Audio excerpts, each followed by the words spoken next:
If you get asked this question, it's almost never just an intellectual question. If someone's asking you about suffering, it's probably because they're suffering. And we see in the Bible when Jesus shows up at Lazarus's tomb, his friend, Mary and Martha's brother, he doesn't defend himself, he doesn't defend God, he doesn't explain why the suffering might have taken place. He cries with them, and that's he comes alongside them. That's the appropriate response in that situation. At other times, there is going to be a time to talk about these things intellectually, and we have to do so in a robust way, but just to make that point. One philosopher who I was reading recently, he has an interesting take on the natural disasters. He understands, Christian philosopher, he understands God to have created the world good in the first place, and he notes that things like tornadoes and earthquakes, they're not evil in and of themselves. They're impressive acts of creation. They're only evil, they only cause suffering when human persons are in places where they're hurt by these things.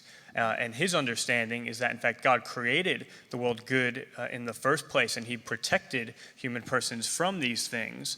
That, on his understanding, we actually had a type of awareness of when these things would be coming and where they would be coming, and we were able to avoid them and appreciate them as an act of creation. But that as part of the fall, we lost that awareness as we lost the intimacy of our utter union with God. And so in that way, the problem of natural suffering can be actually a form of moral evil. It can actually be a consequence, seen as a consequence of the fall and dealt with in that similar way. Now, rightly so, someone might come back and still say, okay, fine, but why does God allow it, even if he's not the cause of it, even if we can trace it back to our moral choice or the moral choice of human persons? Why does he allow it? And this is just one more thread to complicate that. Oftentimes when people think of suffering, they're thinking in this way, the challenge of suffering. They're thinking, God made me in this world with all of its suffering, and he should have made me in a different world with less suffering. And why didn't God create me in that world rather than in this world with all of its suffering? And one of the assumptions that's smuggled in there is that it would still be me and you in that other world. That God, even if he had created a very different world, it still would have been me and you who would have existed in that world. And I want to at least suggest that that's controversial. Okay, there was a point early on in my parents' dating relationship, which was very significant for their relationship. They were on their second date. They were standing on the Brooklyn Bridge. They were overlooking the East River in New York City. My dad noticed a ring on my mom's finger. So, second date. So he asked about it, and she said, oh, that's just some ring that one of my old boyfriends gave to me. I just wear it because I think it looks nice. My dad said, oh yeah, it is nice, let me see it. So my mom took it off, handed it to my dad. My dad hurled it off the bridge, and he watched it sink to the bottom of the East River. He said, you're with me now. You won't be needing that anymore. And my mom loved it. I think that was like the clinching moment for them. That's like a snapshot of my dad's personality right there. What if my mom didn't love it? Okay, what if, like most normal people, she thought that was a bit crazy, okay, and she ran back to the old boyfriend instead? What would that have meant for me? Now, I might be tempted to think I could have been better off. And maybe I would have been taller, maybe I would have been better looking, maybe I would have been funnier, okay?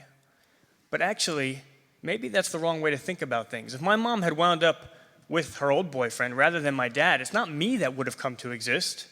It's some other kid. Part of what it is to be me, not the whole thing, but part of what it is to be me is to have my genes, to have my parents, to have come into existence when I came into existence. We change the world even just a little bit, and actually sometimes we wish we could change something about the world while keeping everything else the same.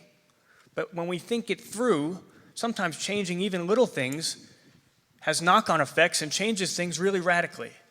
So if God had created that world that in our heads we wish he created, instead of creating this one, would we have come to exist?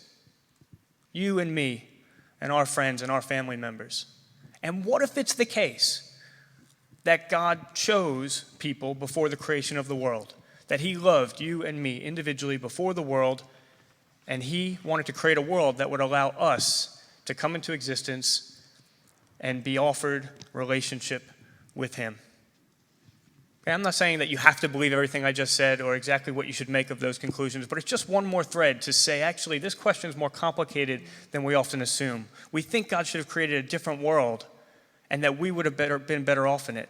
It's not so clear that that's the case. And could God have wronged you or me or the person asking this objection by creating a world in which we come to exist and we're offered eternal life with a God who loves us, rather than creating a world in which we never would have existed?